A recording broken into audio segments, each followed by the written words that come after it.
Bonjour à toutes et à tous, bienvenue sur KTV Kwezi FM pour un temps de parole en direct à la radio et à la télévision. Notre invitée aujourd'hui c'est Cécile Perron, la directrice du Parc Marin. Cécile, bonjour. Bonjour. Merci d'avoir accepté notre invitation, vous êtes en direct sur Kwezi FM et KTV, la télévision également. Cécile, si on vous a invité aujourd'hui, c'est pour parler un petit peu des actions du Parc Marin, parce qu'il y en a, et de plus en plus, avec, bon, il y a eu l'arrivée de ce nouveau président, mais sur le terrain, ça continue de bouger. Hein. Oui, bien sûr. Alors le parc a des missions très variées. Ouais. On travaille à la fois sur le patrimoine naturel, sur les questions de développement de la pêche, développement de l'aquaculture, préservation des activités traditionnelles, sensibilisation, éducation à l'environnement. Donc on déploie des équipes très spécialisées sur différents thèmes. Ouais. Par exemple ? Alors par exemple, là au courant du mois d'octobre, on a des gens qui vont travailler sur la cartographie des herbiers, d'autres qui vont faire des prélèvements d'eau. On va avoir le 1er novembre une course de pirogue traditionnelle. On a une équipe qui est sur le terrain, qui travaille beaucoup en ce moment sur l'approche des mammifères marins. Ouais. Donc on a vraiment une diversité d'actions qui mobilisent des compétences assez pointues.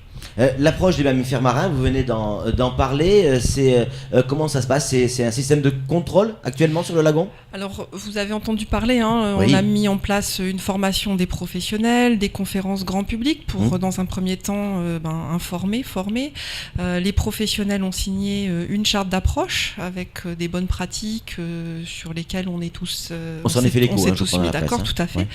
Ouais. Et donc là, on est dans la phase de mise en œuvre de cette charte. Alors, donc le contrôle. On n'est pas naïf, ouais.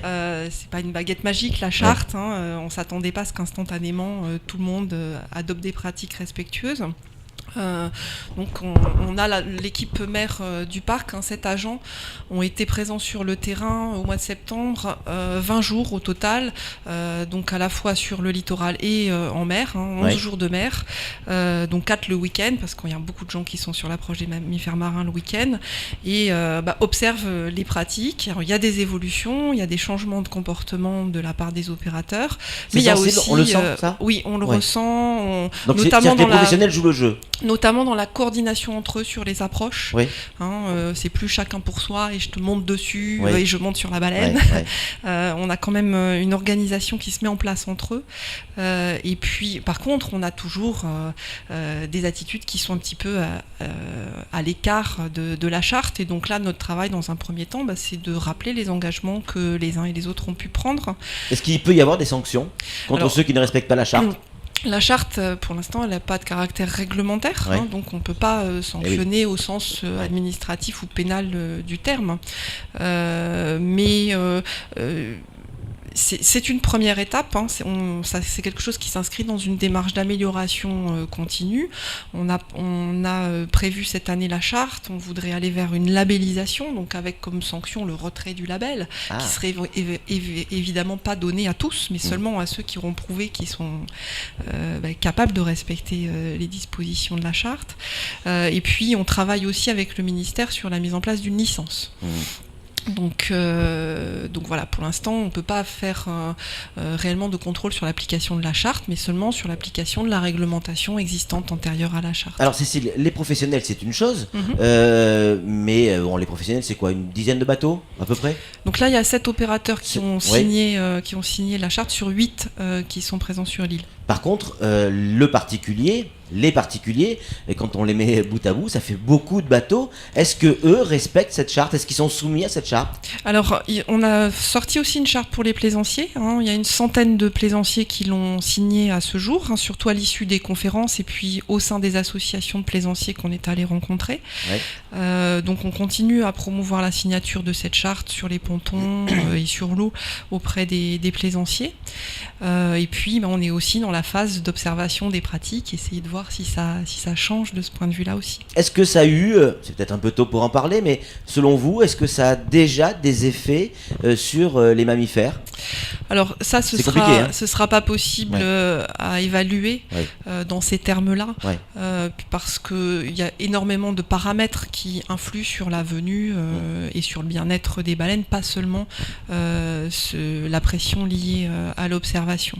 Donc l'idée, quand on travaille sur la pression liée à l'observation, c'est d'éviter qu'il y ait un facteur supplémentaire de stress qui s'ajoute aux problèmes de qualité de l'eau, aux problèmes de vibration, aux problèmes de réchauffement global. Donc on ne pourra pas mesurer par la fréquentation des baleines, du lagon par les baleines ne sera pas un indicateur de réussite ou non de notre On arrive à la fin de la saison des baleines, ça touche à sa fin. Comment elle a été cette saison par rapport à celle de l'année dernière ? Est-ce qu'il y a eu plus de baleines ? Autant ? Moins ? Est-ce que ça, on peut le quantifier ? Alors, nous, on n'a pas fait de suivi là-dessus. Je pense que les opérateurs ont bien travaillé. Il n'y a pas eu de problème de fréquentation par les baleines. Voilà. Et ça, le fait qu'il y en ait beaucoup, comme pour les tortues, ça nous autorise pas à faire n'importe quoi avec ces animaux. Au contraire, ça nous donne une responsabilité supplémentaire, puisqu'elles se concentrent ici, parce que c'est un paradis pour elles, parce qu'elles peuvent ici en toute sécurité. Qu'il faut respecter. Voilà, et c'est ici qu'il faut les protéger plus particulièrement. Samuel Bocher, le rédacteur en chef de France Mayotte Matin, a une question à vous poser, Cécile. Oui, 2 petites questions très courtes. Alors, je reviens sur les signataires de la charte, les professionnels pour l'approche des mammifères marins. On peut s'étonner parfois de voir ces fameux signataires, voir leur publicité en tout cas, qui proposent des mises à l'eau. Ça va à l'encontre, de la charte. Et pourquoi ne pas interdire, comme le préconise l'UICN ou d'autres organismes, les mises à l'eau, comme partout un petit peu ailleurs dans le monde, on est encore une exception ? Alors, on avait, le parc proposait l'interdiction des mises à l'eau avec les baleines. On a fait toute l'année dernière de la concertation avec les opérateurs nautiques, avec les associations de protection de l'environnement, les associations de plaisanciers. Et pour pouvoir parvenir à un consensus, on a dû céder sur ce point-là des mises à l'eau. Alors elles sont très très très très encadrées, puisqu'elles ne peuvent être faites que lorsque le bateau est seul avec l'animal, avec un nombre limité de personnes à l'eau, et ça devrait être réalisé que dans des circonstances finalement assez exceptionnelles. Mais en quoi c'est embêtant, Cécile, de se mettre à l'eau avec une baleine ? En fait, ce qu'on observe, surtout avec les gens qui n'ont pas d'expérience de cette pratique, c'est que dans 95% des cas, il y a un dérangement. C'est-à-dire que l'animal va changer de comportement au moment de la mise à l'eau. En l'espèce, il va se déplacer. Et donc, il y a une perturbation. Ça, c'est interdit par la loi. Si elle est en train de se reposer, c'est qu'elle a besoin de repos, et si elle a toutes les demi-heures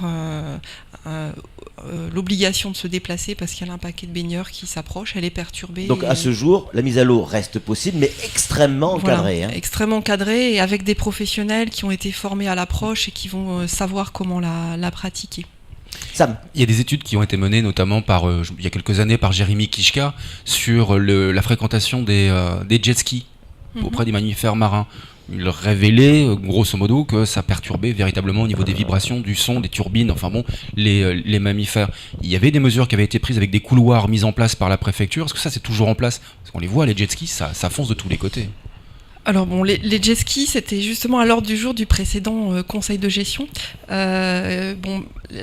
a mis un petit peu de temps à procéder à toutes les élections qu'on avait programmées, et du coup on n'a pas pu traiter ce point à l'ordre du jour. Par contre, sur le plan technique, le dossier est prêt. Et donc effectivement, le jet ski, c'est pas un engin adapté pour faire de l'observation des mammifères marins, et donc on a des propositions à soumettre au conseil de gestion pour encadrer également cette pratique. Pour l'instant, elle est assez marginale ici à Mayotte, mais justement pour nous, c'est le bon moment pour définir les règles d'utilisation de ces engins. En même temps, on a rarement vu un jet ski abîmer une tortue, alors que les bateaux qui ont des hélices, eux, abîment les tortues. Ça, on l'a vu, ça a même été filmé. Oui, on a vu aussi un jet ski. Souvenez-vous, le jour où on a publié la charte d'approche, la nouvelle charte d'approche, on avait un jet ski qui approchait une baleine en petite terre. Il était à 5 mètres. On l'avait mis effectivement sur France Mayotte. En tout cas, merci beaucoup Cécile d'être venue sur ce plateau. Ça passe vite, 12 minutes 30. Merci d'avoir répondu à nos questions. Vous viendrez nous revoir de temps en temps. Merci de votre invitation. J'essaierai de venir avec Régis. Vous serez obligé de m'appeler Cécile Perron et pas Madame Régis. Il est en train de travailler sur la politique commune de pêche à Bruxelles. Et qui fait du bon boulot en ce moment. En tout cas, merci d'être venu sur ce plateau. C'est tout pour ce temps de parole. Tout de suite, la suite de nos programmes.